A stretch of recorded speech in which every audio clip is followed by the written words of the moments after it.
Hello दोस्तों, GH guide the learning centre में आपका स्वागत है। मैं जो कल क्लास कराया था, पिछला क्लास जो है पांचवा क्लास जो सेवन्थ का जो ज्योग्राफी चल रहा है हमारा, वो चैप्टर 5 कंप्लीट हो गया था। चैप्टर 5 का जो कल मैंने एमसीक्यू कराया था, उसमें एमसीक्यू का जो पेज है वो छूट गया था और मैं क्लास कर रहा था, चला गया, पता ही नहीं चला कि कैसे हो गया।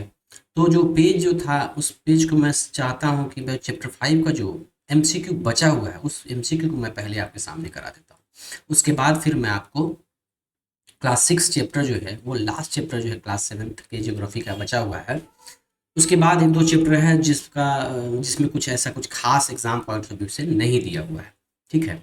तो चैप्टर 5 का जो एमसीक्यू है, जो छूट गया था, उसको मैं पहले कंप्लीट करके फिर क्लास 6 का जो चैप्टर है वो मैं स्टार्ट कर दूंगा।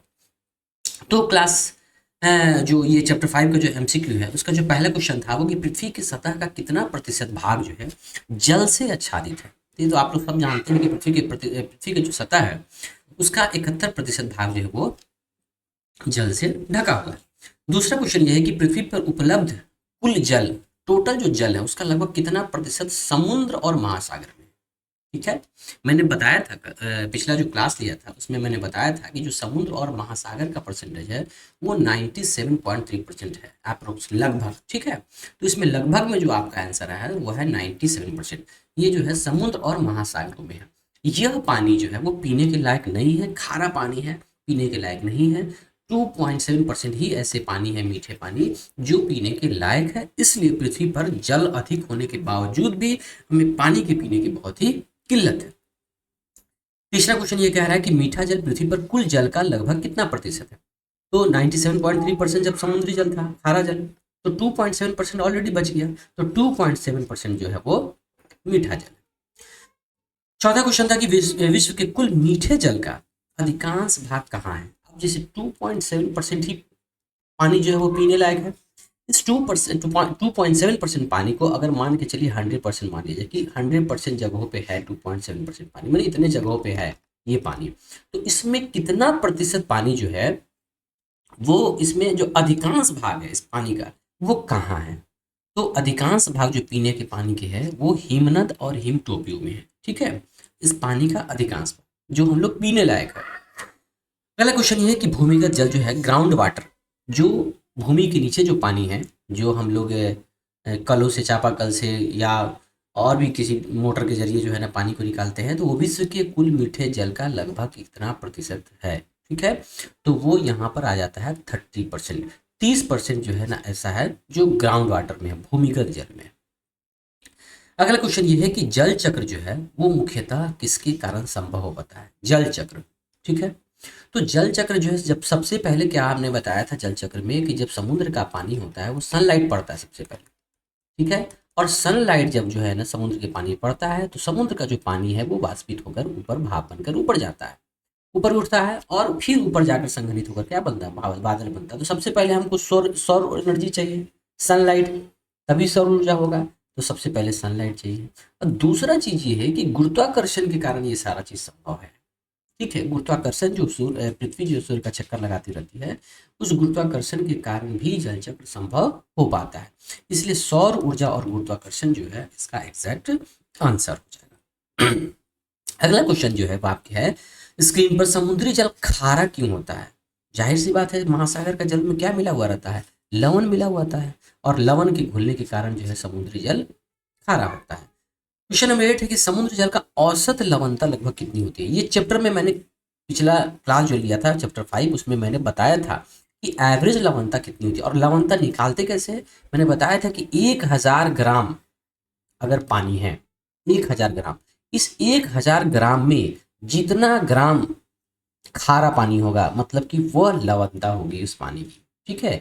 और औसत लवणता के बारे में मैंने बताया था कि 35 ग्राम, 1000 ग्राम में अगर 35 ग्राम पानी अगर खारा है, तो वह समुद्री जल की औसत लवणता है, एवरेज। और इसको लिखते कैसे हैं, 35 और ऐसे एक परसेंटेज टाइप के करते हैं, फिर यहाँ पे 2 लिखते हैं, इस तरह से इसको लिखा जाता है।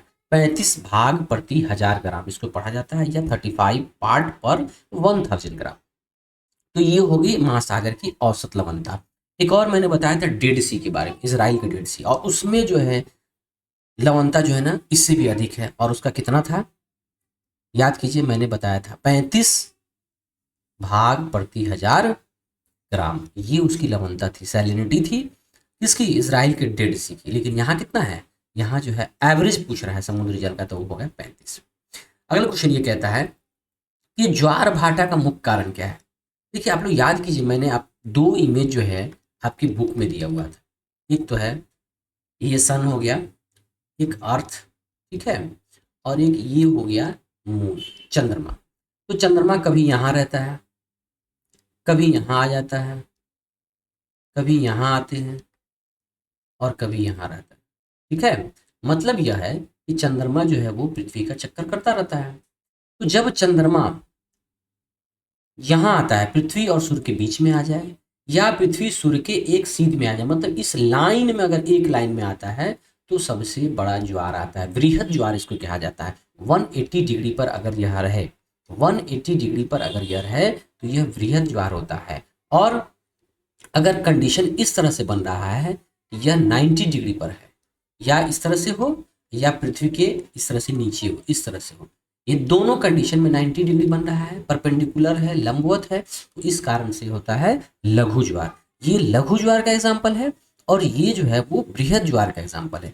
कहने का मतलब ये है कि ज्वार दोनों है, लेकिन एक सबसे बड़ा एक सबसे छोटा है। लेकिन हो क्यों रहा है, ये हो इसलिए रहा है जब चंद्रमा जो है पृथ्वी की गुरुत्वाकर्षण कर रहा है, चंद्रमा जो है घूम घूम कर पृथ्वी का जो चारों चक्कर लगा रहा है, मतलब चंद्रमा के गुरुत्वाकर्षण के कारण ही ज्वार भाटे आते हैं, ठीक है। तो ज्वार भाटा का मुख्य कारण क्या है, तो यहाँ सूर्य का गुरुत्वाकर्षण दिया हुआ है, लेकिन आपका आंसर होना चाहिए चंद्रमा का गुरुत्वाकर्षण, ठीक है। अगला क्वेश्चन ये है कि समुद्र का जल स्तर बढ़ने को क्या कहते हैं। समुद्र का जब जल स्तर, मैंने बताया था कि जब समुद्र का जल स्तर बढ़ता है तो इसको क्या कहा जाता है, ज्वार कहा जाता है, ठीक है। और घटता है तो इसको भाटा कहते हैं, ठीक है। लेकिन जब समुद्र का जल स्तर बढ़ रहा है तो इसको क्या कहेंगे, उच्च ज्वार, ठीक है। यहाँ और इस भाटा को इन्होंने कहा गया है निम्न ज्वार, दो नाम यहाँ पे दिया गया है, देख लीजिए यहाँ उच्च ज्वार और निम्न ज्वार, दो चीजें दिया गया। अगर ज्वार और भाटा दिया रहता तो आपका आंसर सीधा हो जाता है ज्वार, लेकिन समुद्र का जलस्तर जब बढ़ता है तो उसको कहते हैं उच्च ज्वार, और जब ये जलस्तर घटेगा तो क्या कहेंगे, निम्न ज्वार। यहाँ बढ़ने की बात हो रही है तो उच्च ज्वार आपका आंसर हो जाएगा। अगला क्वेश्चन ये है कि ज्वार भाटा प्रतिदिन कितनी बार आता है, प्रतिदिन कितनी बार आता है। अच्छा, प्रतिदिन का मतलब हो गया कि 24 घंटे, ठीक है। सिर्फ दिन में पूछता कितनी बार आता है, दिन में, तो मैंने चैप्टर में पढ़ाया था कि 2 बार आता है दिन में सिर्फ, तो इसका मतलब दिन में 2 बार, तो रात में 2 बार, टोटल कितने बार हुए, 4 बार हुए, तो आपका आंसर हो गया 4। क्वेश्चन आ रहा है कि ज्वार का सबसे बड़ा लाभ क्या है। मैंने बताया था 2-3 लाभ ज्वार का, ज्वार जो पानी जो है वो ऊपर की तरफ उछलता है, तो इससे 2-3 लाभ बताए थे। एक मैंने बताया था कि मछली पकड़ने बहुत ही आसान होता है, दूसरा बताया था कि मैंने बिजली, इलेक्ट्रिक बिजली उत्पादन करने में, विद्युत उत्पादन करने में इसका बहुत अच्छा यूज हो सकता है। लेकिन सबसे बड़ा जो यूज होता था वो है कि समुद्री जहाज बंदरगाहों में आ जा सकते थे, जिससे माल उतारने में, चढ़ाने में, ये सब में आसानी होती थी, ठीक है। तो सबसे बड़ा लाभ ये है। अगला क्वेश्चन ये है कि गर्म महासागरीय धाराएं किस दिशा में प्रवाहित होती है। गर्म महासागरीय, सबसे पहले क्वेश्चन को समझना चाहिए, आप उसको समझ गए तो आंसर अपने आप आ रहा है, ऑप्शन पढ़ने की जरूरत नहीं। गर्म महासागरीय धाराएं किस दिशा में प्रवाहित, सबसे पहले जो पृथ्वी का जो मैंने नक्शा बताया था और बीच वाला जो बताया था कि ये 0 डिग्री पर ये भूमध्य रेखा है, तो इसके आसपास जितनी भी हवाएं चलेगी, पवन चलेगी, वो गर्म होगी, गर्म महासागरीय धाराएं होंगी। तो कह रहा है कि गर्म महासागरीय धाराएं किस दिशा में प्रवाहित होती है, तो जाहिर सी बात है यह गर्म है और ऊपर में क्या है, ठंडी है, तो यह जो है ये कौन सी रेखा है, विषुवत रेखा, और यह ऊपर में क्या है, ध्रुव है।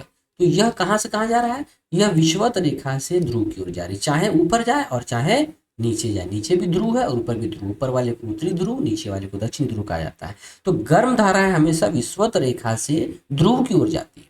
ठीक इसका अपोजिट जब ठंडी धाराएं पूछेगी तो यह ध्रुव से नीचे की ओर जाती है, मतलब कि ध्रुव से विषुवत रेखा की ओर जाती है।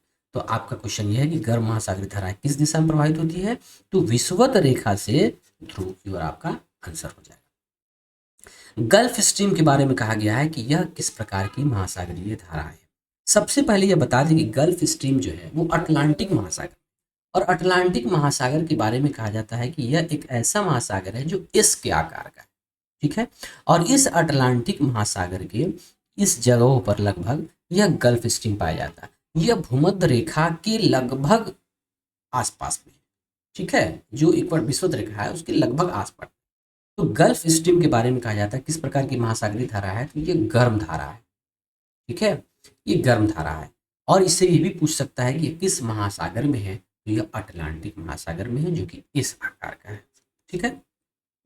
अगला क्वेश्चन ये है कि हम्बोल्ट धारा, पेरू की धारा कहाँ बहती है। देखिए पेरू की धारा जो है वो प्रशांत महासागर में बहती है, और दुनिया का सबसे बड़ा महासागर कौन सा महासागर है, प्रशांत महासागर। 5 महासागर बताए थे मैंने, पहला महासागर प्रशांत महासागर बताए थे, और जिसकी ये धारा है, ठीक है, कौन धारा है, यह हम्बोल्ट धारा, जिसे पेरू की धारा कहते हैं। और यह ठंडी धारा है, याद रखिए, ठंडी धारा है। ठंडी का मतलब क्या हुआ, मतलब यह हुआ कि यह भूमध्य रेखा के आसपास नहीं होगा, ठीक है, या तो इसके ऊपर होगा, यहाँ हो सकता है, नीचे हो सकता है, या मतलब ये सब जगहों पे हो सकता है, ठीक है। यहाँ पे जो देश है इन सब जगहों पे यह हो सकता है, ये बीच में नहीं होगा, भूमध्य रेखा के आसपास नहीं होगा, ये ठंडी धारा है, पेरू की धारा।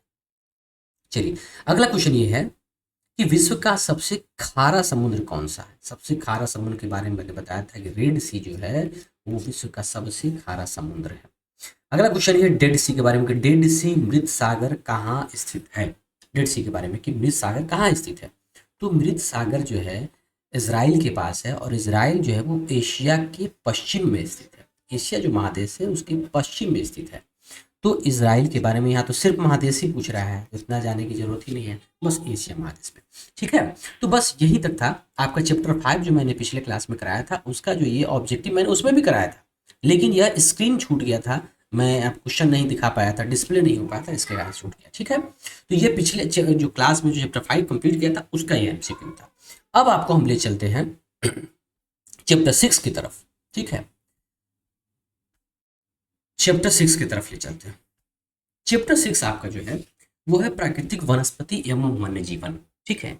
नेचुरल जो प्लांट है, ट्री है, इन सब चीज़ों के बारे में पढ़ना है, और ये एक ऐसा, ये जो है 7th क्लास के ज्योग्राफी का एक लास्ट चैप्टर माना जाता है। इसके बाद भी 1-2 चैप्टर है, लेकिन उसमें कुछ ऐसा इंपॉर्टेंट पॉइंट नहीं दिया हुआ जो आपके एग्जाम पॉइंट ऑफ व्यू से इंपॉर्टेंट है। तो इस चैप्टर के साथ जो है वो आपका 7th क्लास का ज्योग्राफी आज कंप्लीट ही हो जाएगा। उसके बाद फिर अगली बार जो है ज्योग्राफी लाएंगे तो फिर 8th क्लास का ज्योग्राफी लाएंगे, ठीक है। तो इस में ये कहा गया है कि ऊंचाई में परिवर्तन के साथ साथ, मैं कलर नहीं लिया, हाँ, ऊंचाई में परिवर्तन के साथ साथ जलवायु में परिवर्तन होता है, तथा इसके कारण प्राकृतिक वनस्पति में भी बदलाव आते हैं। वनस्पति की वृद्धि तापमान एवं नमी पर निर्भर करती है, इस बात को आप ध्यान रखिएगा। कहीं भी पेड़ पौधा हो, वो जो उसकी जो वृद्धि है, उसका जो ग्रोथ होता है वो उसका के टेम्परेचर पर और वहाँ की नमी पर निर्भर करता है। और ऊंचाई में जब परिवर्तन होगा तो जलवायु में भी परिवर्तन हो, जाहिर सी बात है, और जो जलवायु में परिवर्तन होगा तो वहाँ की वनस्पति में भी बदलाव आएगा, ठीक है। ऐसे डायरेक्टली वनस्पति जो है कि वनस्पति का जो ग्रोथ होता है वो टेम्परेचर और नमी, नमी का मतलब क्या होता है, आर्द्रता, उस पर डिपेंडेंट करता है वो कैसा है। आगे जो है दिया हुआ है कि प्राकृतिक वनस्पति जो है, जो नेचुरल वनस्पति है, पेड़ पौधे, उसको 3 श्रेणी में बांटा गया। पहला है वो वन के बारे में, वन जंगल, जो वृक्षों के लिए उपयुक्त तापमान एवं परिपूर्ण वर्षा वाले क्षेत्रों में उगते हैं, इन कारण इसके आधार पर सघन एवं खुले वन विकसित होते हैं। तो पहला वन किया गया है। दूसरा पॉइंट दिया गया है घास स्थल को, ग्रास, जो मध्यम वर्षा वाले क्षेत्र में विकसित होते हैं, जहाँ वर्षा क्या होता है, मीडियम में होता है। सबसे उच्च जहाँ होगा वहाँ क्या होगा, वन होगा, और दूसरा जगह जहाँ मीडियम होगा वहाँ क्या होगा, घास स्थल होगा, और जहाँ एकदम न के बराबर होगा, शुष्क क्षेत्र में होगा, तो वहाँ क्या होगा, तीसरा पॉइंट, कांटेदार झाड़ियाँ होंगी, ठीक है। तो कांटेदार झाड़ियाँ जो है केवल शुष्क क्षेत्रों में पैदा होते हैं। जहाँ बहुत अधिक वर्षा वन है, मीडियम में है, घास स्थल है, एकदम नहीं है, कांटेदार झाड़ियाँ है। ये 3 तरह के वनस्पति को बांटा गया, प्राकृतिक वनस्पति को बांटा, ठीक है। चलिए आगे अब हम वन के बारे में पढ़ेंगे कि वन क्या है, जंगलों के बारे में हम पढ़ेंगे। जंगल के बारे में पढ़ने के लिए जो है सबसे पहला पॉइंट दिया हुआ आपके पास, उष्ण कटिबंधीय सदाबहार वन, ठीक है। देखिए ये सब ऐसा वर्ड है ना, ऐसा लगता है कि पता नहीं कहाँ से आया है, इसका क्या मतलब है, उष्ण कटिबंधीय क्या होता है, सदाबहार क्या होता है। इन सब चीज़ों की अगर आप गहराई में जाकर इनको समझ जाएंगे ना, तो ये वर्ड कभी भी आपको परेशान नहीं करेगा। तो सबसे पहले हम ये समझेंगे कि उष्ण कटिबंधीय क्या होता है। मैंने आपको यहाँ पर एक पृथ्वी का एक जो है ना वर्ल्ड का एक नक्शा दिखाया है कि ये ग्लोब है, इसमें जो है रेड कलर से मैंने पॉइंट किया हुआ है, ये जो क्षेत्र है ये 0 डिग्री और 23.5 डिग्री कर्क रेखा के बीच का एरिया है और मकर रेखा के बीच का एरिया। ऊपर में भी 23.5 डिग्री है और नीचे में भी 23.5 डिग्री। ठीक है, यह पूरा जो एरिया है वो 0 डिग्री भूमध्य रेखा विषुवत रेखा के आसपास का एरिया है और ये गर्म एरिया है। इसीलिए इसको कहा जाता है उष्णकटिबंधीय क्षेत्र। ठीक है, जिसको इंग्लिश में कहते हैं ट्रॉपिकल। ये ट्रॉपिकल जोन है, उष्णकटिबंधीय क्षेत्र है। और जब भी अब आपके दिमाग में जब भी उष्णकटिबंधीय की बात आए तो आप इसी क्षेत्र के बारे में सोचेंगे, कभी आपको दिक्कत नहीं होगी कि हाँ उष्णकटिबंधीय क्या है। ठीक है, दूसरा एक क्षेत्र होता है 23.5 डिग्री से 66.5 डिग्री के बीच का एरिया, चाहे वो ऊपर होगा चाहे वो नीचे हो सकता है। ठीक है, ये दोनों एरिया जो मैंने दूसरे कलर से पॉइंट किया हुआ है यह शीतोष्ण क्षेत्र है। ठीक है, टेम्परेट जोन इसको कहा जाता है, बीच वाला ट्रॉपिकल जोन और उसके ऊपर जो है वो है टेम्परेट जोन जिसको शीतोष्ण कहा जाता है। कहीं कहीं पे सम शीतोष्ण भी लिखा रहता है, कंफ्यूज नहीं होइएगा। ठीक है, शीतोष्ण और समशीतोष्ण लगभग सेम है। टेम्परेट जोन इसको इंग्लिश में कहा जाता है। ये क्षेत्र ऊपर भी है और नीचे भी है, याद रखिएगा। ठीक है, ये दोनों क्षेत्र, ऐसा नहीं कि ऊपर है तो ऊपर ही है, बस नहीं। ये मैंने इसीलिए एक ही कलर से पॉइंट किया ताकि आपको समझ में आए। ठीक है, ये हुआ शीतोष्ण क्षेत्र। ठीक उसके ऊपर जो होता है वो होता है ध्रुवीय क्षेत्र, शीत क्षेत्र। यहाँ सिर्फ ठंडा होता है, चाहे वो ऊपर का क्षेत्र हो चाहे वो नीचे का क्षेत्र, इसलिए इसको कहा जाता है शीत क्षेत्र। शीत कटिबंधीय कह सकते हैं या शीत क्षेत्र कह सकते हैं। फ्रिजिड जोन इसको इंग्लिश में कहा जाता है। ठीक है, तो ये 3 तरह का जोन है जो मैंने आपको बता दिया है। अब जब भी उष्णकटिबंधीय क्षेत्र का जब नाम आएगा तो आप इसी बीच के रीजन को आप देंगे। अब थोड़ा देर के लिए आप सोचिए कि मैंने 0 डिग्री से 23.5 डिग्री के बीच में ये क्षेत्र दिया है। ठीक है, अब अपना जो देश है वो कहाँ से कहाँ तक है, वो 8 डिग्री 4 मिनट। हम लोग याद करते हैं ना कि 8 डिग्री 4 मिनट से लेकर 37 डिग्री 6 मिनट तक जो है ना हमारे उत्तरी अक्षांशों तक जो है ना भारत फैला हुआ है। तो 8 डिग्री 4 मिनट से स्टार्ट है, जबकि ये 23.5 डिग्री तक उष्णकटिबंधीय क्षेत्र है। इसका मतलब 23.5 डिग्री कर्क रेखा भारत के बीचों बीच से गुजरता है, हम लोग पढ़े हैं। ठीक है, जो गुराम छजाब त्रिमी वाला जो मैंने आपको एग्जाम्पल दिया था, इसका मतलब यह है कि भारत के बीचों बीच से यह गुजर रहा है, तो भारत इसी कंडीशन में होगा, बस यहीं पे होगा। तो अब आप बताइए, अपने सोच कर बताइए कि क्या भारत क्या सिर्फ उष्णकटिबंधीय क्षेत्र में आता है?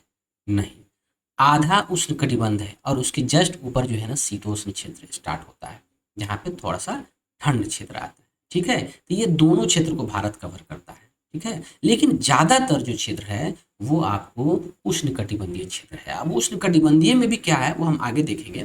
पहले इन तीनों क्षेत्र को आप समझ लीजिए, उष्णकटिबंध, शीतोष्ण क्षेत्र और शीत क्षेत्र। ठीक है, चलिए आगे चलते हैं। इसमें कह रहा है कि उष्णकटिबंधीय सदाबहार वन, फिर एक नया वर्ड आया सदाबहार। सदाबहार क्या होता है? तो देखिए इसमें 2 तरह की चीजें होती है, एक होता है सदाबहार और एक होता है पर्णपाती। सदाबहार और एक होता है पर्णपाती। ये 2 वर्ड फिर आपको परेशान करेंगे कि ये दोनों वर्ड क्या है। तो सदाबहार का मतलब होता है वैसा जगह जहाँ सालों भर बारिश हो रही है, वर्षा हो रही है और सालों भर धूप निकल रहा है। देखिए आर्द्रता जो ह्यूमिडिटी है ना वो बारिश के आने के संकेत है। तो एकदम भूमध्य रेखा के जो करीब का जो क्षेत्र होगा वहाँ सूर्य की रोशनी एकदम सीधा पहुँचती है। ठीक है, तो वहाँ जाहिर सी बात है कि वहाँ बारिश भी पूरे साल होगी। तो सदाबहार मौसम वहाँ का रहता है, इसीलिए कहा जाता है कि उष्णकटिबंधीय सदाबहार क्षेत्र। ठीक है, दूसरा एक क्षेत्र क्षेत्र आता है जिसको कहते हैं पर्णपाती वन। पर्णपाती, पर्णपाती का मतलब होता है कि जो इस क्षेत्र में जो भी पेड़ होगा वो साल में एक बार अपने पत्ते झाड़ देगा, और वो जो एक टाइम आएगा वो गर्मी के दिनों में होगा। कि पर्णपाती वन में क्या होता है कि साल में एक बार जब गर्मी का मौसम आता है उस मौसम में पेड़ जो है ना अपने पत्ते झाड़कर नए पत्ते जब उगती है, तो इस तरह का जो वन जहाँ पाया जाता है उसको कहते हैं पर्णपाती वन। ठीक है, और यह वन जो है अधिकतर भारत में पाया जाता है। इसीलिए भारत का जो क्षेत्र है वो पर्णपाती वन का क्षेत्र है, जिसको मानसूनी वन भी कहते हैं। पर्णपाती वन, मानसूनी वन चूंकि मौसम के हिसाब से तो पर्णपाती वन है। सदाबहार में नहीं आते भारत, भारत आता है पर्णपाती में। अब भारत शीतोष्ण में आता है कि उष्णकटिबंध में? अभी मैंने बताया कि भारत अधिकतर उष्णकटिबंधीय क्षेत्र में आता है, इसीलिए उष्णकटिबंधीय सदाबहार वन ये हम लोग का क्षेत्र नहीं, हम लोग का क्षेत्र होगा कौन? उष्णकटिबंधीय पर्णपाती। ठीक है, उष्णकटिबंधीय भी समझ गए, बीच का क्षेत्र। सदाबहार का मतलब समझ में, और पर्णपाती का मतलब जब पेड़ की पत्तियां जो है साल में एक बार पत्ते गिराती है, और जब पेड़ की पत्ती नहीं झड़ती है जहां, वो सदाबहार। ठीक है, तो अब हम जाके ये दोनों पॉइंट को हम लोग समझ पाए, क्लियर हो गया है। अब इसको हम पढ़ेंगे कि ये क्या है। उष्णकटिबंधीय सदाबहार वन। सदाबहार वन, इन वनों को उष्णकटिबंधीय वर्षा वन भी कहते हैं। भूमध्य रेखा एवं उष्णकटिबंध के आसपास पाए जाते हैं। ठीक है, देखिए भूमध्य रेखा के पास पाए जाते हैं।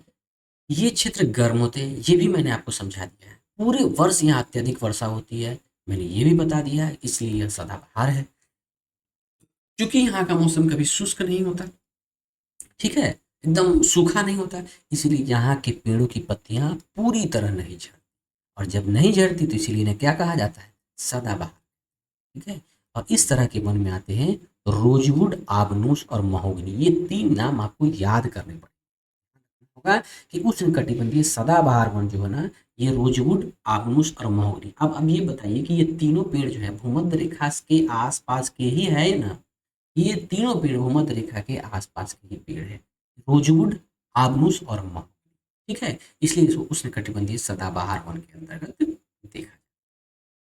चलिए, यहाँ एक दिया हुआ है कि क्या आप जानते हैं ब्राजील के उष्णकटिबंधीय सदाबहार वन ब्राजील में है, इतने विशाल हैं कि पृथ्वी के फेफड़े की तरह प्रतीत होते हैं। फेफड़ा का मतलब क्या होगा, लंग्स।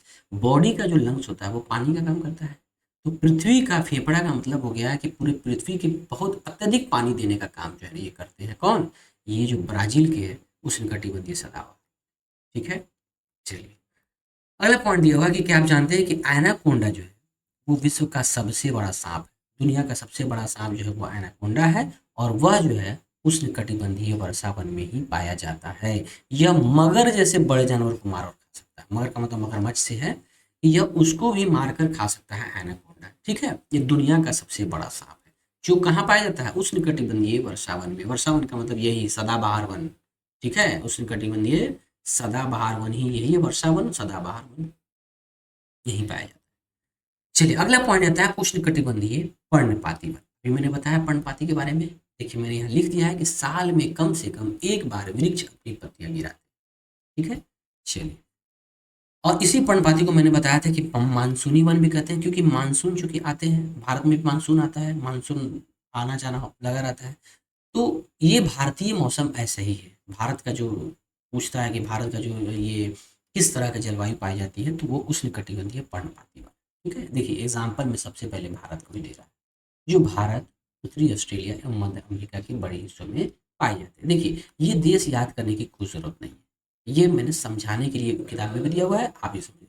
आपको ये देश याद ही नहीं करना, सिर्फ आपके इस एरिया का पेड़ याद करना है, और इस देश जब ये देश याद करना है, तो बस आपका जो मेरा पिछला जो नक्शा था उसको आप देख लीजिए। इस क्षेत्र में जो भी देश आएंगे वो उष्णकटिबंधीय क्षेत्र होगा, और ऊपर वाले क्षेत्र में जो भी देश आएंगे वो शीतोष्ण क्षेत्र होगा, और सबसे ऊपर वो शीत क्षेत्र होगा। बस देश गूगल पर, सॉरी मैप पर जो होता है ना, जो वर्ल्ड का नक्शा है, उस नक्शे पर आप देश को खाली आप ध्यान रखिएगा कौन देश कहाँ पर है, और उस देश के बारे में ये पूछा जाएगा तो आप बता सकते हैं कि वहाँ उष्णकटिबंधीय वन है या शीतोष्ण वन है या ध्रुवीय वन है, और उष्णकटिबंधीय में भी सदाबहार है कि पर्णपाती है, ये सब आप खुद जज कर सकते हैं। इसलिए देश का नाम कभी भी याद नहीं कीजिएगा, आप सिर्फ इनकी जगहों के पेड़ों को याद कीजिए।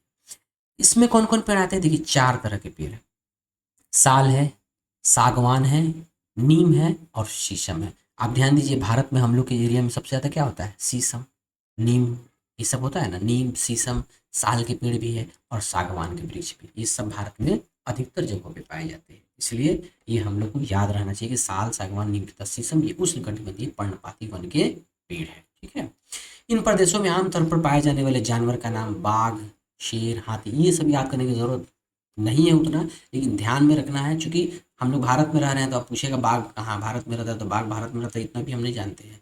तो बाघ है, शेर है, हाथी है, गोल्डन लंगूर है और बंदर है, ये यहाँ के जानवर। अगला पॉइंट आता है शीतोष्ण सदाबहार वन की। अब देखिए उष्णकटिबंध मैंने बता दिया, दोनों चीज सदाबहार और पर्णपाती। फिर अब आता है शीतोष्ण की बारी, ये उष्णकटिबंध का ये एरिया मैंने आपको समाप्त कर दिया। अब आता है शीतोष्ण की बारी की, इस एरिया में, अब इस एरिया में भी दो तरह के वन होंगे, शीतोष्ण सदाबहार वन, शीतोष्ण पर्णपाती वन।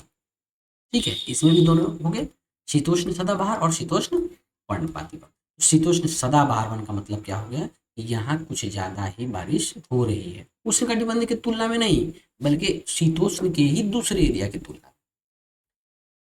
शीतोष्ण सदाहरण मध्य अक्षांश के तटीय प्रदेशों में स्थित है। जैसे में देखिए फिर एग्जांपल में दिया है देशों का नाम, दक्षिण पूर्व अमेरिका, दक्षिणी चीन, दक्षिणी पूर्वी ब्राजील। ये याद करने की जरूरत नहीं है, सिर्फ नक्शा से आप चेक कीजिए। यहाँ बांज, चीड़ एवं यूकेलिप्टस जैसे दृढ़ मुलायम दोनों प्रकार के पेड़ पाए जाते हैं, ये आपको याद करने की जरूरत है। ठीक है, बांज, चीड़ एवं यूकेलिप्टस ये कहाँ पाया जाता है? शीतोष्ण सदाबहार वन। सदाबहार जो है ना भूमध्य रेखा के करीब होगा। जैसे सदा शीतोष्ण का अगर ये इतना बड़ा एरिया है तो भूमध्य रेखा अगर इधर है तो इसके जो करीब होगा वो सदाबहार में काउंट हो जाएगा, और जो दूर होगा वो किस में काउंट हो जाएगा? पर्णपाती में काउंट हो जाएगा। तो बांज, चीड़ एवं यूकेलिप्टस। अगला पॉइंट ये दिया शीतोष्ण पर्णपाती वन। फिर वही चीज पर्णपाती, साल में वृक्ष क्या हो रहा है? अपने पत्ते गिराएंगे गर्मी के दिनों में। उच्च अक्षांश की ओर बढ़ने पर अधिक शीतोष्ण पर्णपाती वन मिलते हैं। उच्च अक्षांश, उच्च अक्षांश क्या होगा? उच्च अक्षांश का मतलब ये 90 डिग्री हो गया, यहाँ 0 डिग्री हो गया। इसे जैसे जैसे हम लोग बढ़ते हैं तो हम लोग को सबसे जब उच्च अक्षांश की ओर बढ़ेंगे तो हम लोग को क्या मिलेगा? शीतोष्ण पर्णपाती वन मिलेगा। ठीक है, ये जगह दिया हुआ है उत्तरी अमेरिका, चीन, न्यूजीलैंड, चिल्ली। देखिए न्यूजीलैंड नीचे है, ठीक है, चीन ऊपर है, उत्तर पूर्वी अमेरिका जो है ना ऊपर ही है।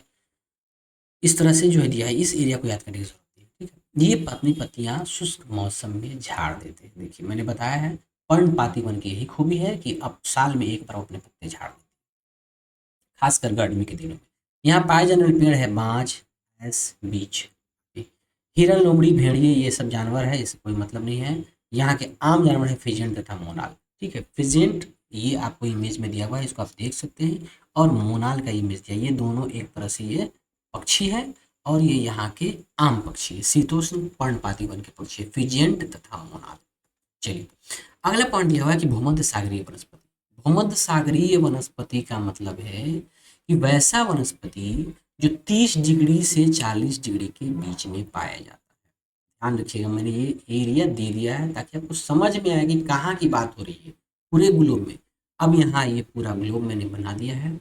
इस ग्लोब पर ये है 0 डिग्री, यहाँ है से 30 से 40 मैंने ऊपर में डिनोट किया है, और नीचे में भी 30 से 40 डिनोट किया है। ठीक है, ये दोनों जो क्षेत्र है, ये जो क्षेत्र आपको जो दिखाई दे रहा है, ये है भूमध्य सागरीय वनस्पति वाला क्षेत्र। भूमध्य सागरीय वनस्पति वाला क्षेत्र, ठीक है, क्योंकि यहाँ से भूमध्य सागर, ये यहाँ पर भूमध्य सागर है। ठीक है, भूमध्य सागर यहीं पे है, तो भूमध्य सागरीय वनस्पति वाला क्षेत्र। उत्तर एवं दक्षिण दोनों, मतलब कि ऊपर भी और नीचे भी, ये दोनों एरिया। अब इसमें देश पूछेगा तो फिर कह रहे हैं हमें देश याद करने की जरूरत नहीं है। देखिए लिखा है कि यह अधिकतर यूरोप, अफ्रीका, एशिया के भूमध्य सागर के समीप वाले प्रदेशों में पाई जाती है। अब यहाँ ध्यान दीजिए, ये जो भूमध्य सागरीय जो क्षेत्र है वनस्पति है, यहाँ कैलिफोर्निया, आपको जब भी भूमध्य सागरीय वनस्पति की बात आएगी कैलिफोर्निया की बात आएगी।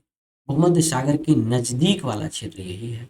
दक्षिण और पश्चिम ऑस्ट्रेलिया वाला क्षेत्र ये नीचे वाला, दक्षिण पश्चिम अफ्रीका का क्षेत्र है, दक्षिण पश्चिम दक्षिण अमेरिका का क्षेत्र ये इसी एरिया में है। इस एरिया में जितने भी देश आएंगे उसका नाम याद, तो देश का नाम याद करने की कुछ जरूरत नहीं है, बस आप एरिया याद करने की, किस एरिया से किस एरिया को कवर करना है। तो 30 डिग्री से 40 डिग्री के बीच का जो एरिया होगा वो भूमध्य सागरीय वनस्पति वाला क्षेत्र। ठीक है, उसमें दिया है कि भूमध्य सागर के बाहरी प्रदेश, जैसे देखिए यूएसए के कैलिफोर्निया दिया है, दक्षिण पश्चिमी अफ्रीका दिया है, दक्षिण पश्चिमी दक्षिण अमेरिका दिया है, और दक्षिण पश्चिमी जो है वो ऑस्ट्रेलिया दिया है। ठीक है, तो ये सारा क्षेत्र जो है वो भूमध्य सागरीय वनस्पति के क्षेत्र में दिख रहा है। कि क्या आप जानते हैं कि भूमध्य सागरीय जो वृक्ष है वो शुष्क ग्रीष्म ऋतु में स्वयं को ढाल लेते हैं। उनकी मोटी छाल एवं पत्तियां वाष्पोत्सर्जन को रोकती है। भूमध्य सागरीय प्रदेश में अंगूर के बाग जो है दिया।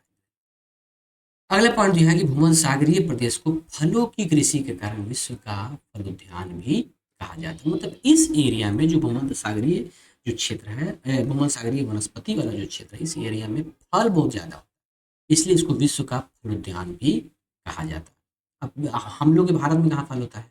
जम्मू कश्मीर की तरफ। जाहिर सी बात है 23.5 डिग्री कर्क रेखा जो है वो गुजरात, राजस्थान, झारखंड, मध्य प्रदेश से जाता है। तो 23.5 के ऊपर जब जम्मू कश्मीर की तरफ जाएंगे तो वहां पर आपको 30 से 40 डिग्री का ही मिलेगा, 30 से 40 डिग्री वाला ही क्षेत्र मिलेगा। तो 30 से 40 डिग्री आपको भारत के जम्मू कश्मीर, हिमाचल प्रदेश, इन सब एरिया में आता है, इसलिए वहाँ फल होते हैं। तो विश्व का फलोद्यान भी इसी एरिया को कहा जाता है। इसमें क्या क्या होते हैं? अब फल में तो बहुत सारी चीज़ें, संतरा है, अंजूर है, सॉरी अंजीर है, जैतून है, अंगूर है, ये सारी चीज़ें। अगला जो वन है एक लास्ट बच गया है वो है शंकुधारी वन। शंकुधारी वन जो है वो 50 डिग्री से 70 डिग्री के बीच में आते हैं। शंकुधारी क्यों कहा जाता है?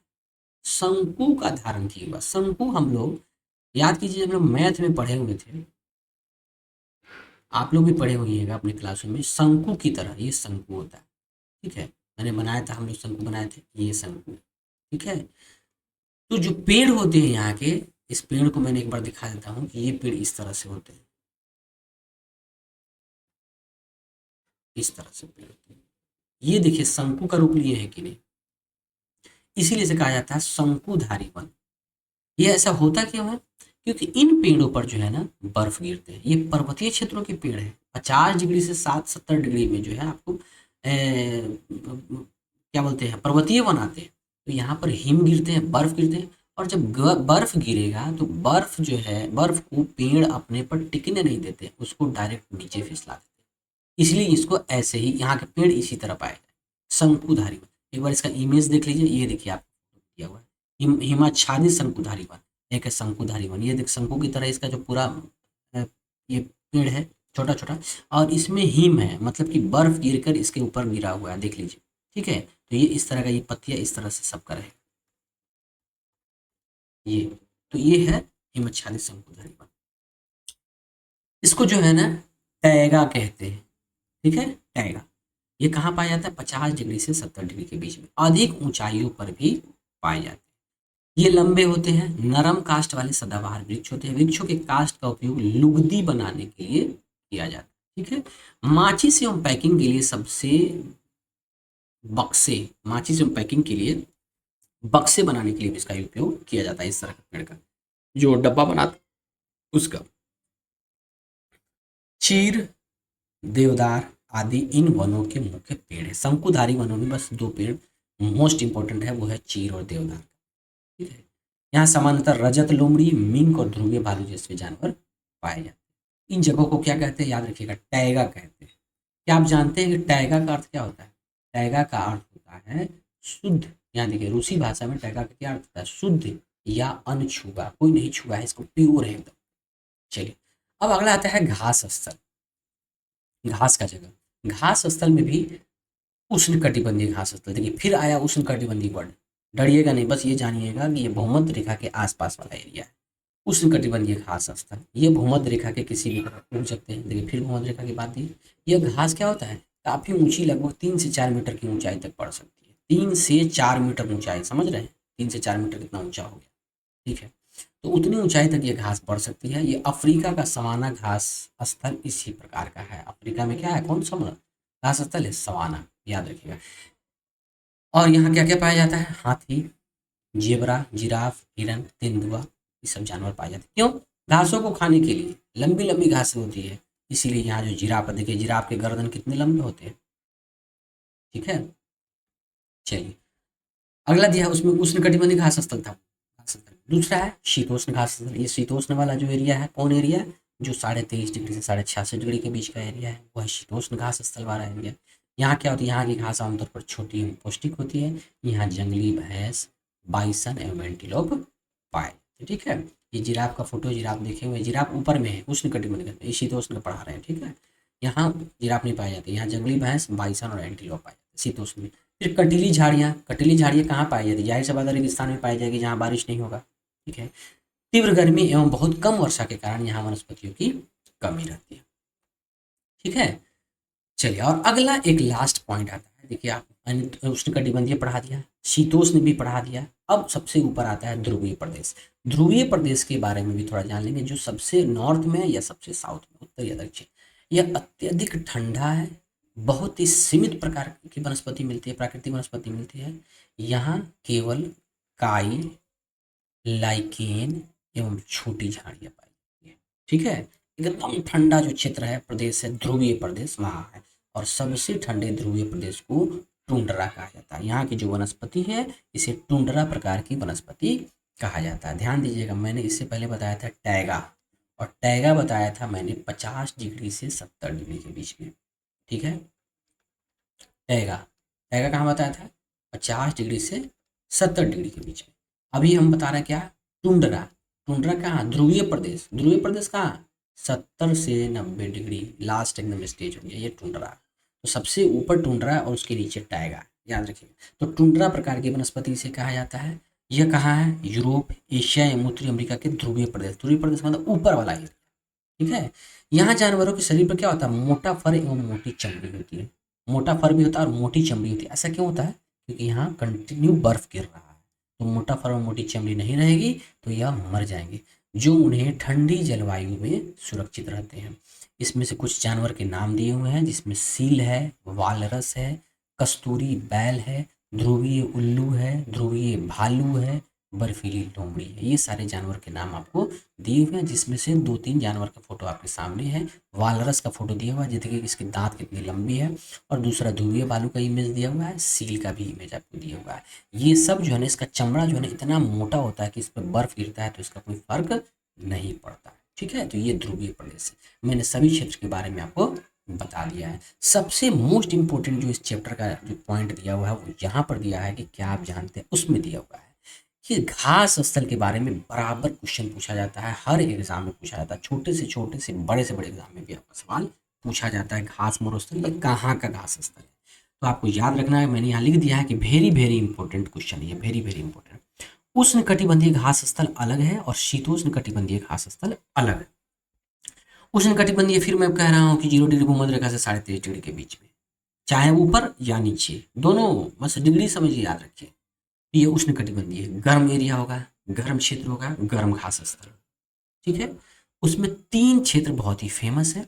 एक है अफ्रीका का सवाना घास मरुस्थल, जो बहुत ही गर्म मरुस्थल है, घास मरुस्थल जो बहुत ही गर्म है और बहुत ही फेमस है, सवाना घास मरुस्थल जो अफ्रीका का है। दूसरा है ब्राजील का कंपोस और तीसरा है वेनेजुएला का लानोस। ये 3 जो है घास स्थल, ये उष्ण कटिबंधीय मतलब गर्म स्थल, ठीक है, उष्ण कटिबंधीय में आते हैं। और अफ्रीका का सवाना, ब्राजील का कंपोस, वेनेजुएला का लानोस।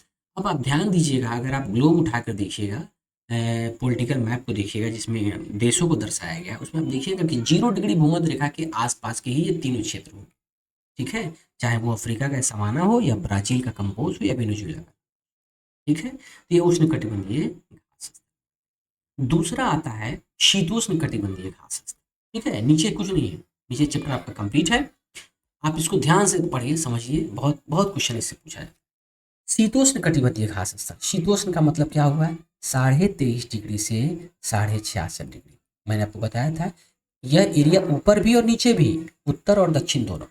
तो इस एरिया में जितने भी घास स्थल है वो आपको ठंडी घास स्थल हो, ठीक है, क्योंकि ठंड का इलाका है, बहुत ज़्यादा ठंड नहीं है। बहुत ज़्यादा ठंड होगा तो फिर शीत मरुस्थल हो, शीत घास स्थल हो जाएगा।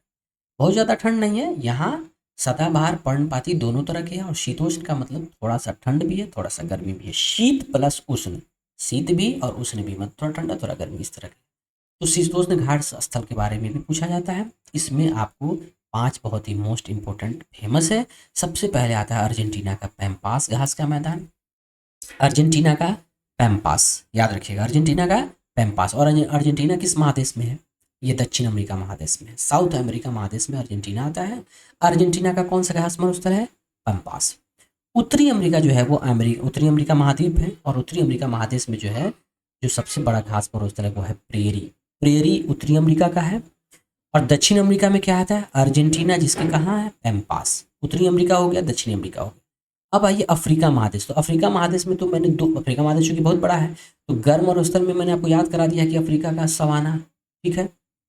लेकिन अफ्रीका महादेश में सबसे नीचे जो है साउथ अफ्रीका है, और साउथ अफ्रीका में एक जगह है वेल्ड। ये वेल्ड घास स्थल जो है दक्षिण अफ्रीका का सबसे ठंडा, मतलब ठंड माना, सबसे ठंड नहीं, मतलब ठंड मरुस्थल में माना जाता है। तो दक्षिण अफ्रीका का वेल्ड हो जाएगा। मध्य एशिया का, एशिया में, पूरा एशिया में आप समझ लीजिए स्टेपी होता है, ठीक है, चाहे वो मध्य एशिया हो या यूरोप और एशिया के मिलाकर दिया जाता है तो वो स्टेपी ही माना जाता है। ये सबसे बड़े, मुझे ऐसा लगता है कि विश्व के सबसे बड़े घास स्थल ये है। देखिए, 2 घास स्थल के बारे में कहा जाता है कि दुनिया का सबसे बड़ा घास स्थल है। एक प्रेरी के बारे में कहा जाता है जो उत्तरी अमेरिका का है, और दूसरा स्टेपी के बारे में कहा जाता है। बहुत जगह स्टेपी आंसर दिया हुआ है, बहुत जगह प्रेरी दिया हुआ है, ठीक है। तो मैं आपको ये बता दूं, हो सकता है कि कहीं एरिया में कुछ कम ज़्यादा होता होगा या जो भी हो, लेकिन सबसे ज़्यादा पूछा, विश्व का सबसे बड़ा जो घास स्थल पूछा जाता है उसमें स्टेपी का ही नाम आता है, जो कि एशिया में। और लास्ट में एक ऑस्ट्रेलिया में है डान मरुस्थल, मरुस्थल सॉरी बोल रहे हैं, घास स्थल, डान घास स्थल जो है वो ऑस्ट्रेलिया में है। तो ये इतने घास स्थल है जिसके बारे में बराबर सवाल पूछा जाता है। मैं अभी इस चैप्टर का एमसीक्यू करवाऊंगा, उसमें भी ये सारे सवाल आएंगे, और सारे एमसीक्यू को मैं आप कवर करवा के ही सुकून मिलेगा मुझे। तो आप एकदम ध्यान से इस क्वेश्चन को आप पढ़िएगा।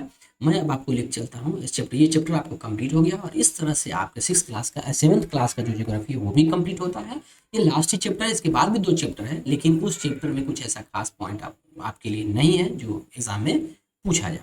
ठीक है, तो चैप्टर आपका कंप्लीट हो गया। अगला जब वीडियो बनाएंगे तो उसमें जो है आपको 8वां क्लास की ज्योग्राफी, जब भी ज्योग्राफी का वीडियो आएगा वो 8वां क्लास की ज्योग्राफी लेकर आएंगे। मैं अब आपको ले चलता हूँ ये जो 6th क्लास मैंने आपको पढ़ाया है इसके एमसीक्यू की तरफ। ठीक है, इसका एमसीक्यू,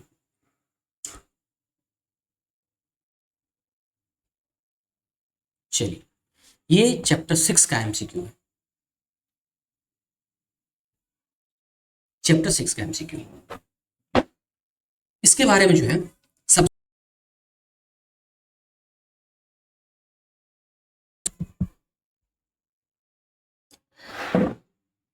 चलिए ठीक है। तो ये जो आपको मैंने पढ़ाया है चैप्टर 6, उसका मैंने एमसीक्यू आप स्टार्ट करता हूँ। आपकी स्क्रीन पर जो सबसे पहला क्वेश्चन ये है कि वनस्पति और वन्य जीवन का निर्धारण किससे होता है। जो वनस्पति और वन्य जीवन जो चैप्टर हमने पढ़ा है इसका निर्धारण कैसे होता है, किस किस चीज़ पे डिपेंड करता है। तो मैंने बताया था कि ऊंचाई जब बढ़ती है तो हमें जलवायु का फर्क पड़ता है, और जब जलवायु का जब फर्क पड़ेगा तो फिर मिट्टी पर फर्क पड़ेगा। तो जलवायु और मृदा के कारण ही वहाँ के वनस्पति और वन्य जीवन का निर्धारण। ठीक है, चलिए दूसरा सवाल जो है, सबसे पहले मैं आपको प्लीज़ मैं बता देता हूँ कि चैनल पे जो लोग नए आए हैं वो चैनल को सब्सक्राइब कर देंगे। अगर आपको क्लास अच्छा लगेगा, प्लेलिस्ट में सारा क्लास आपको अवेलेबल है, आप जाकर वहाँ से क्लास देख सकते हैं। कमेंट में आप कर बताएंगे, कमेंट में अगर कोई भी परेशानी हो तो आप कमेंट करके ज़रूर बताएंगे कि वीडियो कैसा लगा, और अगर वीडियो अच्छा लगा होगा तो लाइक शेयर और सब्सक्राइब जरूर करेंगे। ठीक है, दूसरा क्वेश्चन ये है कि उष्णकटिबंधीय सदाबहार वन कहाँ पाया जाता है। उष्णकटिबंधीय का क्या मतलब, 0 डिग्री से 23.5 डिग्री के बीच में होगा। पहला ध्यान तो ये जाना चाहिए। सदाबहार का क्या मतलब है, कहा मतलब यहाँ के पेड़ की पत्ती कभी पत्ते नहीं गिराती, पेड़ जो है कभी पत्ते यहाँ नहीं गिराते, सदाबहार। तो कह रहा है कि उष्णकटिबंधीय सदाबहार वन कहाँ पाए जाते हैं। राजस्थान, देखिए राजस्थान तो ऐसे ही शुष्क क्षेत्र तो यहाँ तो होगा नहीं। हिमालय पर्वतीय क्षेत्र यहाँ भी नहीं होगा। पश्चिमी घाट होगा और अंडमान निकोबार द्वीप होगा। क्यों ऐसा होगा, ये पश्चिमी घाट और अंडमान द्वीप क्यों होगा। मैंने बताया था कि भारत जो है इसको जो नक्शा बनाते हैं, ठीक है, यहाँ पर जो आपको अंडमान निकोबार द्वीप समूह आता है, तो 6 डिग्री 4 मिनट यहाँ है, यहाँ 6 डिग्री 4 मिनट से स्टार्ट होता है, और यहाँ 8 डिग्री से स्टार्ट होता है, 8 डिग्री 4 या कुछ है, ठीक है, जो भी है, तो यहाँ से स्टार्ट होता है। यह जो एरिया है क्या कह रहा है, उष्णकटिबंधीय में सदाबहार वन, सदाबहार मतलब 0 डिग्री भूमध्य रेखा के बीच में। अब याद कीजिए 0 डिग्री तो यही हुआ ना, ये भूमध्य रेखा जब 0 डिग्री जो स्टार्ट है, तो 0 डिग्री भूमध्य रेखा के बाद सबसे पहले यही सब नागा एरिया है, ये एरिया। तो इसलिए भारत के जो एकदम साउथ में जो सब एरिया होगा, तो ये पश्चिमी घाट कहाँ है, यही तो पश्चिमी घाट है। और अंडमान निकोबार द्वीप कहाँ है, यही तो अंडमान निकोबार द्वीप समूह है। इसीलिए उष्णकटिबंधीय सदाबहार वन पश्चिमी घाट और अंडमान निकोबार द्वीप समूह में पाया जाता है। तीसरा क्वेश्चन ये है कि पर्णपाती वनों की क्या विशेषता है। मैंने बताया था पर्णपाती वन पूरे साल में एक बार गर्मी के दिनों में पत्तियां गिराते हैं। बताइए, इसमें ऑप्शन में देख लीजिए, सर्दियों में पत्ते गिराना, गर्मियों में पत्ते गिराना, कभी पत्ते नहीं गिराना, सदैव हरे। इसका आंसर क्या हो जाएगा, गर्मियों में पत्ते। अगला क्वेश्चन ये है कि शुष्क क्षेत्रों में कौन सी वनस्पति पाई जाती है। शुष्क क्षेत्र है, ध्यान दीजिए, ठीक है। अब जहाँ शुष्क क्षेत्र होगा, जहाँ बारिश नहीं होगी, तो बताइए क्या सदाबहार वन होंगे, नहीं। घास का मैदान होगा, नहीं। मैंग्रोव वन होंगे, नहीं। वहाँ क्या होगी, कांटेदार झाड़ियाँ, यही आपका आंसर हो जाएगा, कांटेदार झाड़ियाँ, ठीक है, चूंकि यहाँ ऑप्शन नहीं हो रहा है। और मैंग्रोव कहाँ पाए जाते हैं, मैंग्रोव पाए जाते हैं डेल्टा वाले क्षेत्रों में। डेल्टा वाले क्षेत्र कौन सा क्षेत्र है, डेल्टा वाले क्षेत्र जो वो क्षेत्र है जहाँ जो है नदियाँ जो है अपना मुहाना चेंज करती रहती है। 3-4 तरह का मुहाना होता है, और इस बीच में जो भी जमीन का जो भूमि का जो उठा हुआ पार्ट होता है उसी को हम कहते हैं डेल्टा। और इसी डेल्टा वाले क्षेत्र में जो वन पाए जाते हैं उसको मैंग्रोव वन कहा जाता है, ठीक है। अगला क्वेश्चन ये दिया हुआ है कि मैंग्रोव वन मुख्यतः कहाँ पाए। देखिए अभी मैंने बताया डेल्टा वाले क्षेत्र, तो आपको आपका ऑप्शन हो जाएगा डेल्टा वाले क्षेत्र में। नहीं ये क्या हो गया, जो भी है छोड़िए। अगला क्वेश्चन ये है कि हिमालयी क्षेत्रों में मुख्य वनस्पति है, हिमालय के क्षेत्र में, हिमालय क्षेत्र कैसा क्षेत्र है, पर्वतीय क्षेत्र है, इसमें जो वनस्पति कैसे पाया जाए, क्या मैंग्रोव होगा, नहीं, मैंग्रोव हमेशा डेल्टाई क्षेत्र, ठीक है। कांटेदार झाड़ियाँ कहाँ होगी, शुष्क क्षेत्र में। टुंड्रा घास वो तो ऊपर का है, तो इसका आंसर क्या हो गया, समशीतोष्ण और शंकुधारी वन। देखिए शंकुधारी क्यों मैंने बताया था कि जहाँ पर्वतीय क्षेत्र होगी वहाँ बर्फ गिरेगा, और बर्फ गिरेगा तो वहाँ के पेड़ क्या होंगे, शंकुधार की तरफ, ठीक है। तो समशीतोष्ण और शंकुधारी वन पाए जाते हैं हिमालय क्षेत्र। इसका आंसर में क्या आ जाएगा, इसके पेड़ मैंने बताए थे, दो पेड़ बताए थे, चीर और देवदार, ये दो पेड़ मैंने बताए थे, चीर और देवदार। अगला क्वेश्चन ये कहता है कि भारत में प्राकृतिक वनस्पति जो है उसको कितने प्रकार से बांटा गया, भारत में कितने प्रकार के बांटा गया वनस्पति को, जो पेड़ पौधे हैं कितने प्रकार के बांटे। तो भारत का जो एरिया है, थोड़ा सा मैं नक्शा में इसलिए बताता हूँ ताकि आपको समझ में आ जाए, ठीक है। भारत का जो है कह रहा है कितने प्राकृतिक जो वनस्पति उसको कितने प्रकार में बांटा गया। तो सबसे पहले जब ग्लोब हम लोग उठाते थे तो ग्लोब में मैंने देखा था कि उष्णकटिबंधीय भी क्षेत्र आ रहा था और शीतोष्ण क्षेत्र भी आ रहा था, दो तरह के क्षेत्र में भारत शामिल हो रहा है, ठीक है। यहाँ से यहाँ तक उष्णकटिबंधीय वाला एरिया है, एक नंबर। दूसरा ये एरिया क्या आ रहा है, शीतोष्ण वाला एरिया आ रहा है, ठीक है। तो सबसे पहले तो कितने प्रकार से बांटा गया, तो दो प्रकार इधर मिल गया। अच्छा, तीसरा प्रकार कहाँ है, सबसे ऊपर, क्यों, यहाँ पर्वतीय इलाका है, पर्वतीय वन है, तो ये पर्वतीय वनस्पति एक अलग हो गया, ये 3 नंबर पर आप हो गए, ठीक है। चौथा यहाँ आता है कांटेदार झाड़ियाँ, शुष्क क्षेत्र, राजस्थान का जो एरिया है, हम जानते हैं कि भारत का सबसे बड़ा मरुस्थल जो है वो कौन है, थार मरुस्थल जो है वो कहाँ है, राजस्थान में ही है, ठीक है। तो वो यहाँ है राजस्थान, ये जो है चौथा है, ये कहाँ, ये यहाँ कैसी वनस्पति होगी, कांटेदार, कांटेदार झाड़ियाँ, शुष्क वनस्पति।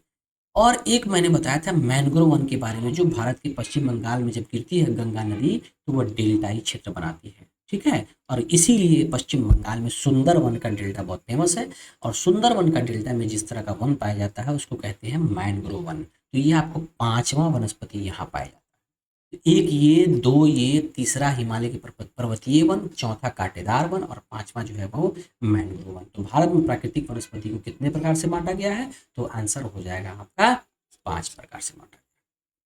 चलिए अगला क्वेश्चन ये है कि टुंड्रा प्रकार की वनस्पति किस ऊंचाई पर, देखिए टुंड्रा, ठीक है, मैंने बताया था कि टुंड्रा सबसे ऊपर, टुंड्रा कहाँ, बहुत अधिक ऊंचाई, जस्ट इसके नीचे क्या था, टैगा, पढ़ाए थे ना।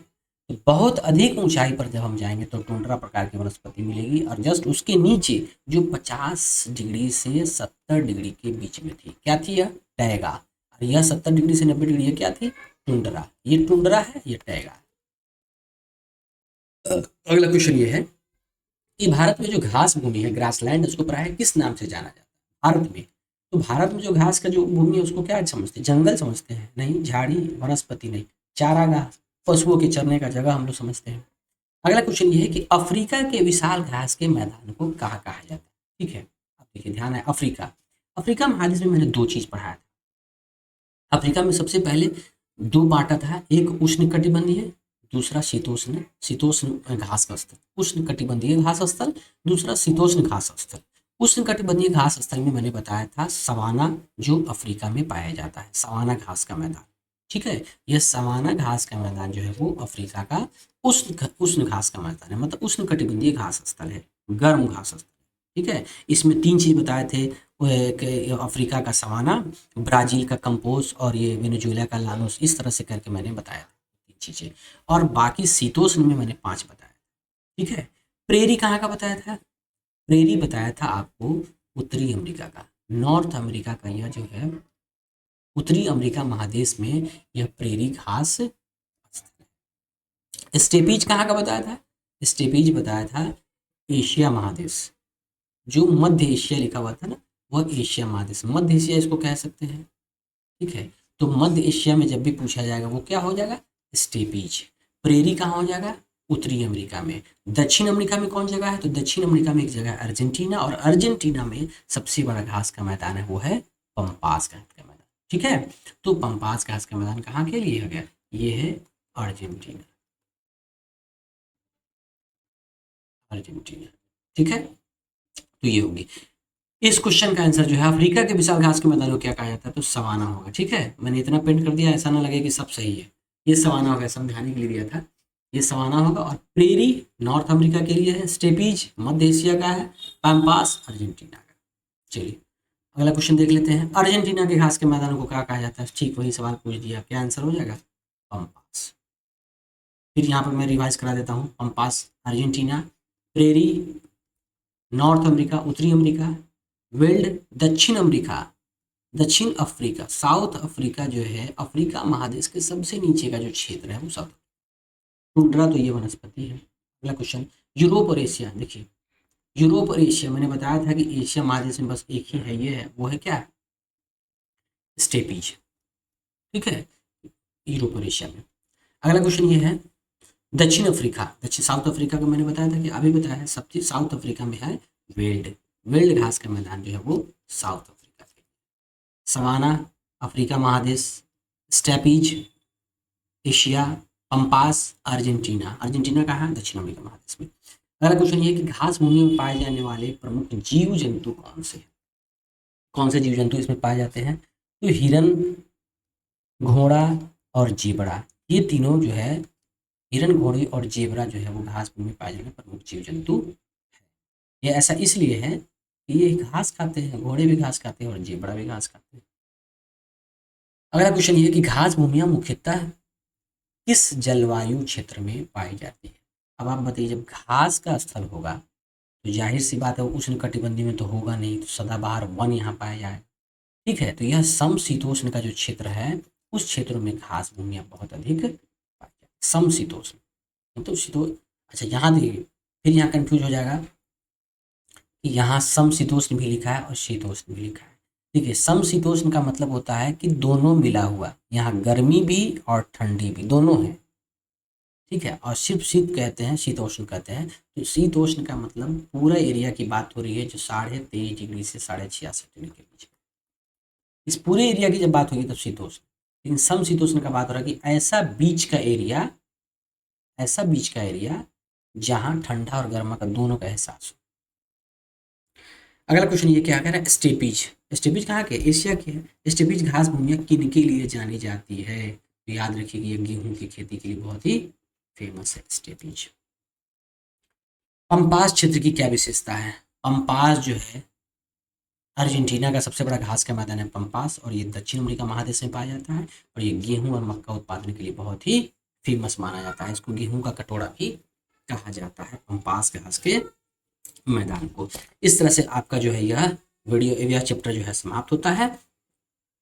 यह अगर वीडियो प्लीज़ अगर आपको अच्छा लगा है तो आप वीडियो को जो है ना शेयर जरूर करेंगे, कमेंट करके जरूर बताएंगे कि वीडियो कैसा लगा। और अगर कोई भी परेशानी आई हो तो आप कमेंट करेंगे, मैं कमेंट में आपका जवाब जरूर दूंगा। अगला जो है ना, ये आपका जो है ना 6 चैप्टर जो है आपका कंप्लीट हो गया। इस तरह से आपका 7 क्लास का ज्योग्राफी आज समाप्त होता है। अब जब भी ज्योग्राफी क्लास आएगी वो 8वीं क्लास की ज्योग्राफी में लाऊंगा। और अभी आपका साइंस जो चल रहा है, 7 क्लास का जो साइंस चल रहा है उसमें भी 7 चैप्टर आपका कंप्लीट हो गया है। अगला 1 या 2 दिन में मैं अगला क्लास भी लेकर साइंस का आऊँगा, इस तरह से। ठीक है, तो बीपीएससी तैयारी 4 के लिए बहुत ही इफेक्टिव क्लास है। आपका एग्जाम बहुत ही करीब है, दिसंबर में संभावित है कि आपका एग्जाम 16 दिसंबर को हो सकता है, 16 से 19 दिसंबर संभावित है। इसलिए प्लीज़ आप लोग तैयारी में लग जाए। अगर प्लीज़ मेरे चैनल पर नए हैं तो चैनल को सब्सक्राइब करें, ताकि कोई भी नया वीडियो आता है वो अपडेटेड वर्जन आपको उसी वक्त आपको तुरंत मिल जाए। ठीक है, तो आज के लिए इतना ही। अपना ख्याल रखिएगा, खुश रहिएगा, मिलते हैं नेक्स्ट वीडियो में।